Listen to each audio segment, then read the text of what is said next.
Ketika Al-Quran berbicara tentang Masjidil Aqsa, tentu saja bukan tentang Masjidil Aqsa yang ada di Gresik, bukan di Surabaya, bukan pula di Mojokerto, apalagi Klaten ataupun Kudus, Jawa Tengah. Ini tentang istilah sebuah lokasi tempat sujud terjauh yang dikunjungi Rasulullah Muhammad sebelum diangkat Mi'raj ke langit.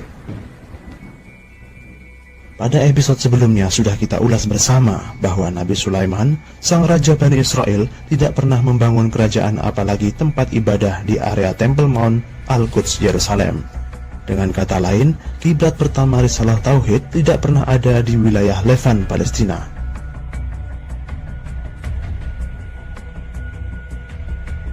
Konsili Nisea dan sejenisnya masih bisa kita baca sejarahnya, kapan disepakatinya Yesus dianggap Tuhan dan seterusnya. Tapi tentang Baitul Maqdis Nabi Sulaiman, tidak pernah terjadi ijma atau konsensus syar'i tentangnya. Yang ada hanyalah tafsir mayoritas atau jumhur ulama yang muncul lewat sejarah dan situasi politik, diwariskan lewat generasi-generasi dan sejarawan sehingga menjadi tradisi kolektif muslim.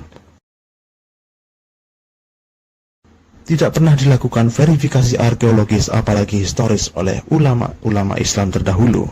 Lantas, mengapa para jumhur memegang pandangan bahwa area Temple Mount inilah area Masjidil Aqsa dalam surah Al-Isra ayat 1? Tanpa merendahkan martabat dan keilmuan ulama di masa lalu, kita perlu sadari bersama secara objektif bahwa mereka bukanlah ahli geografi modern dan hanya menerima tradisi turun-temurun.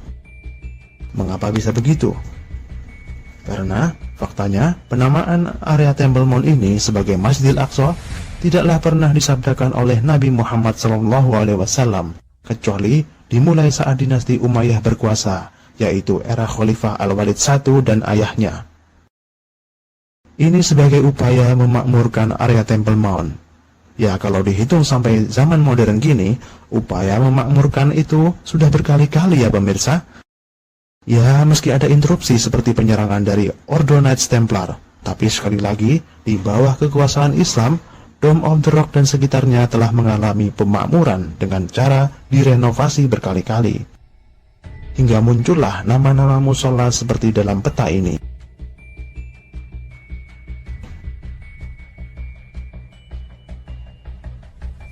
Adapun pemaknaan atau pemakaian istilah Haram Asy-Syarif muncul di masa berikutnya, yaitu di era Daulah Mamluk dan juga Ottoman. Sedangkan jikalau kembali ke sabda Rasulullah yang berbunyi, Umranu Baitul Maqdis kharabu Yathrib. Nyatanya sekitar 13 abad Yerusalem di bawah kekuasaan umat Islam, kota Madinah selama itu tidak pernah sekalipun kosong, apalagi runtuh hingga masa kini.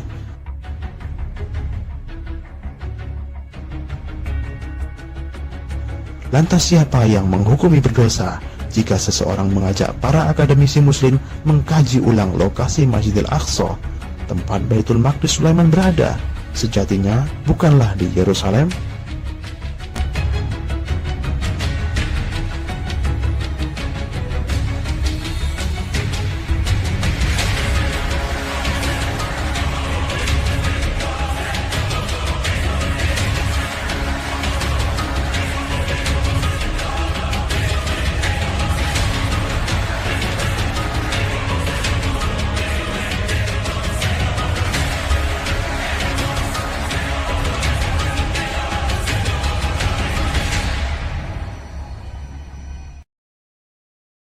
Orang Yahudi meyakini di bawah kompleks Masjid Al-Aqsa terdapat kuil Salomon, kuil pertama yang dibangun oleh orang Israel untuk menghormati dewa mereka. Namun Eric Betts dalam Discover Magazine menyatakan tidak ada satupun batu dari bangunan kuil Salomon yang pernah ditemukan. Meskipun telah dilakukan pencarian selama lebih dari 1 abad, para arkeolog terus saja tidak menemukan apapun untuk menemukan hubungan antara teks Alkitab dan bukti situs penggalian.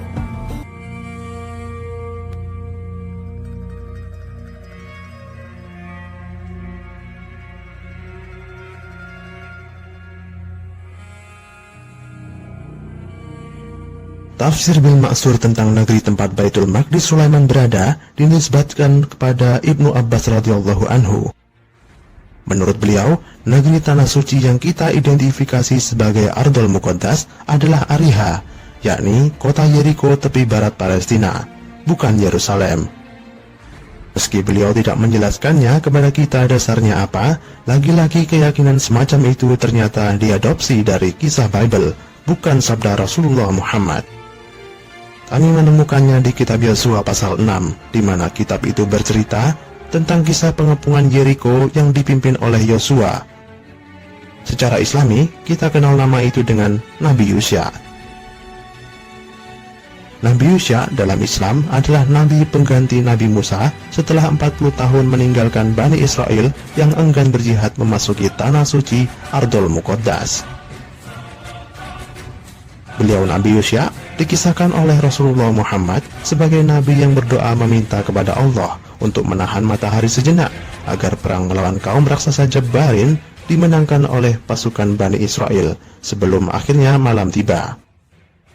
Kisah ini merujuk redaksi hadis juga surah Al-Baqarah ya pemirsa, bahwa Bani Israel dan Raja Tolut ketika itu menyerbu Ardul Muqaddas, di mana endingnya adalah Nabi Daud mengalahkan tokoh Jalut, pemimpin kaum Jabbarin.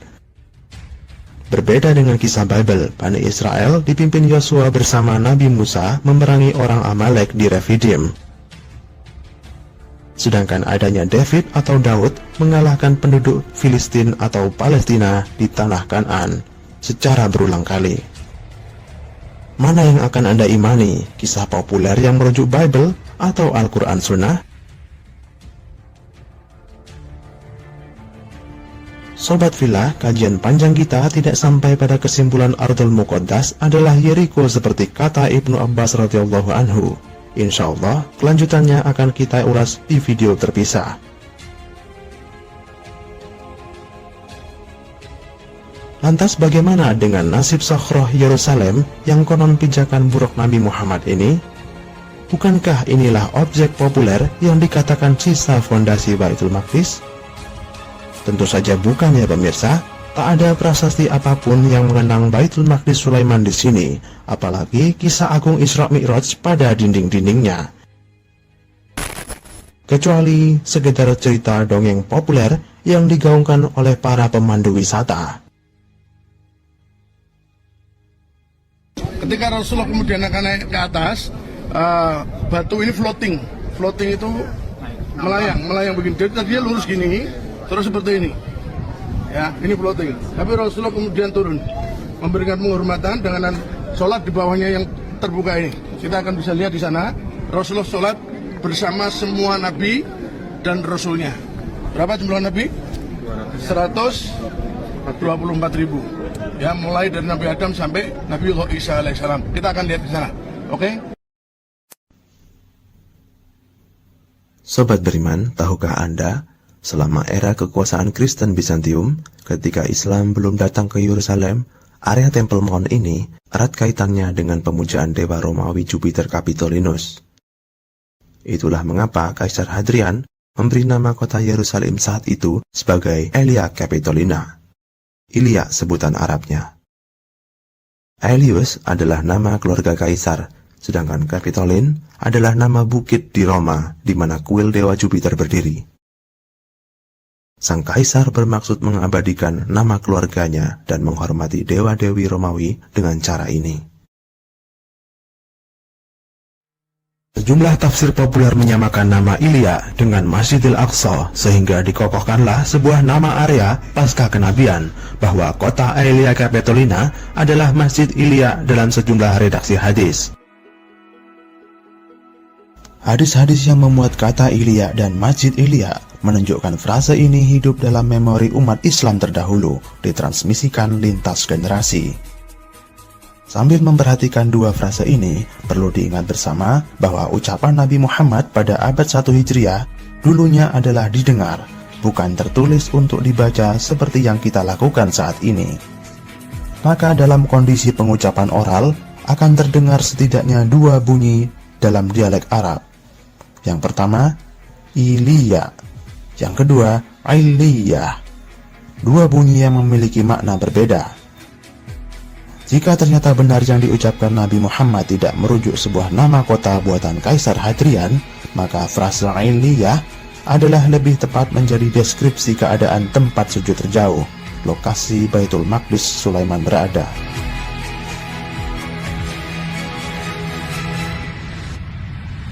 Iliyah adalah bentuk tunggal dari jamak iliyin atau iliyun yang memiliki makna tempat-tempat tertinggi.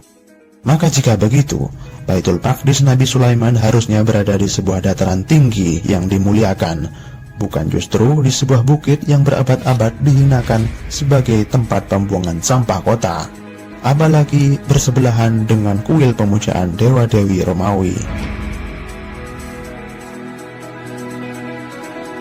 Sobat beriman, jika Anda mulai mengkaji lebih jauh tentang Masjidil Aqsa, Iliyah ataupun Baitul Maqdis, Anda akan kembali ke satu lokasi di Yerusalem, Palestina ini. Tapi di atas hadis itu semua, kita perlu merujuk Al-Quran sebagai hadis terbaik. Bagaimana menurut Anda? Masjidil Aqsa dalam surah Al-Isra bermakna tempat sujud terjauh, sedangkan negeri yang terdekat dalam surah Ar-Rum sudah tentu Palestina dan area sekitarnya. Maka tidaklah mungkin Al-Aqsa dalam konteks Al-Quran ini adalah tempat terjauh dan terdekat secara bersamaan, sebab Al-Quran tidaklah diturunkan oleh Tuhan yang memakai standar ganda.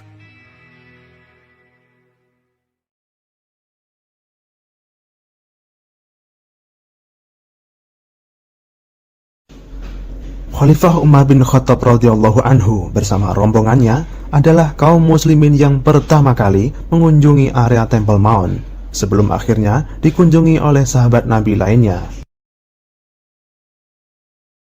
Tayangan ini adalah film Omar. Jika kita cermati, ada yang aneh dalam narasinya.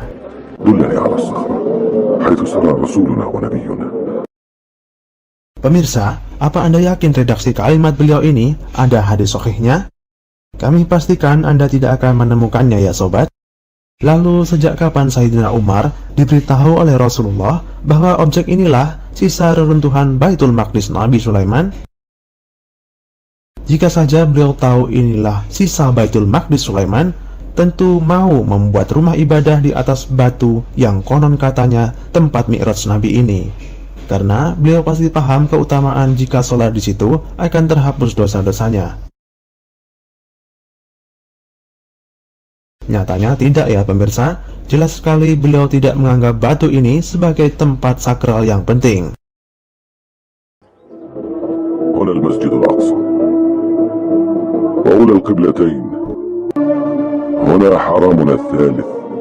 Ucapan ini seolah Sayyidina Umar yang mengatakannya, padahal tidak. Narasi serupa tak akan Anda temukan di kitab-kitab hadis sahih. Kisah pasca wafatnya Rasulullah Muhammad di mana Sayyidah Fatimah marah kepada Khalifah Abu Bakar, serta upaya Sayyidina Ali bin Abi Thalib melakukan rekonsiliasi sangat rapi tercatat dalam kitab-kitab hadis. Tapi tidak dengan Sayyidina Umar yang konon katanya membebaskan tanah suci tempat Baitul Maqdis Nabi Sulaiman berada. Kecuali Anda akan temukan riwayat aneh seperti ini. Dikatakan oleh perawinya, beliau Sayyidina Umar membebaskan Baitul Maqdis. Keanehan itu diucapkan oleh Ubaid bin Adam. Masih misterius siapa tokoh ini. Sangat mungkin hal-hal ganjil seperti inilah yang mendasari Google Translate menerjemahkan frase Baitul Maqdis sudah pasti Yerusalem.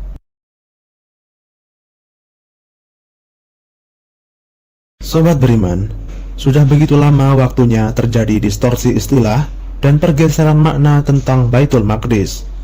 Mungkin saja sejak awal pembukuan kesaksian para sahabat dan tabi'in, di mana jika semua dikomparasikan, maknanya akan bias, bahkan jauh dari bagaimana Rasulullah Muhammad menyebut Baitul Maqdis sebagai bentuk bangunan tunggal layaknya Ka'bah di Masjidil Haram.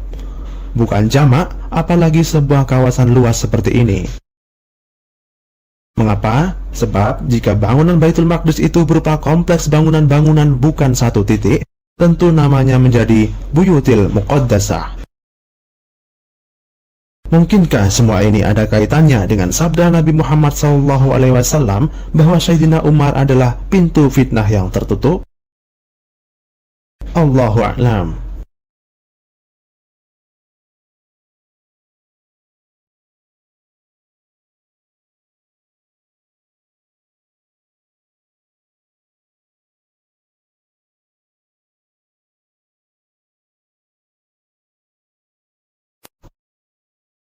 Ada sebuah era di mana Ordo Kesatria Kuil atau Knights Templar yang diperintah Paus Urbanus II berhasil menaklukkan Yerusalem pada Juli 1099.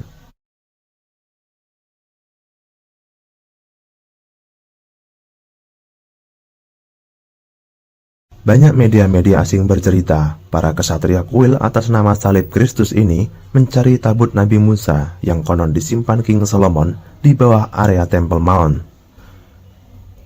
Konon katanya sih ketemu ya, tapi itu semua hanyalah klaim mereka belaka.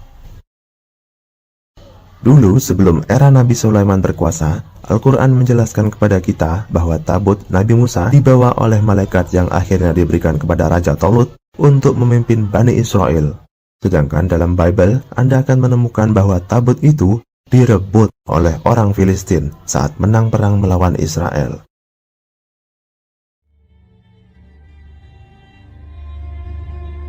Tercatat pada tahun 1187, para Knights Templar tadi kalah perang melawan pasukan muslimin yang dipimpin Saladin di medan tempur Hattin. Sejak saat itulah Yerusalem jatuh kembali ke tangan umat Islam yang kemudian kota itu dimakmurkan selama 780 tahun.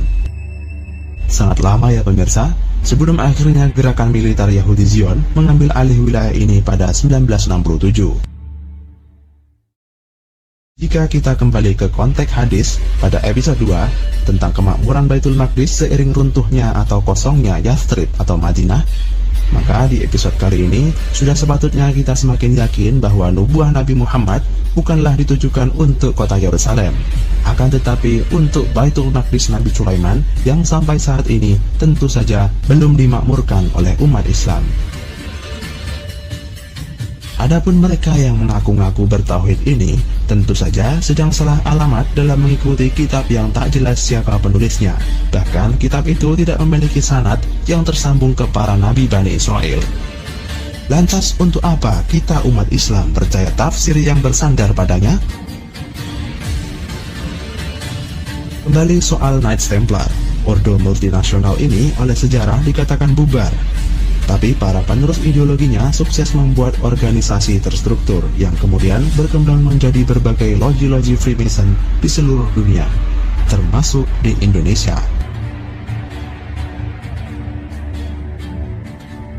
Seiring waktu pula, sistem perbankan yang mereka rintis berhasil menginspirasi lembaga-lembaga negara dalam menerapkan sistem perbankan modern.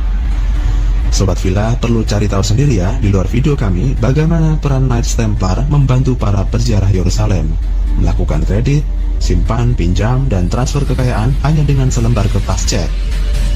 Sistem mereka lah yang menjadi dasar tatanan keuangan global menciptakan uang-uang kertas atas dasar utang, di mana kita sebagai rakyat wajib mengembalikan plus bunga ribawinya.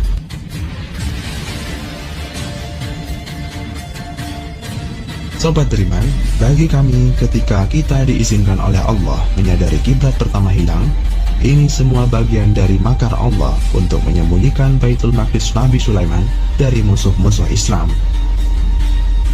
Apa Anda setuju dengan logika ini? אתה יודע, כשאתה מגיע למבחנים האלה, אתה שואל תמיד את השאלה, מדוע, מה אתה עושה כאן? מה אנחנו עושים כאן? אנחנו כאן בשליחות של דורות. יש דורות של יהודים שחלמו שנגיע לכאן, ויש דורות של יהודים שיבואו אחרינו. אז אתה שואל אם אני מרגיש שאני בשליחות היסטורית ורוחנית, התשובה היא כן.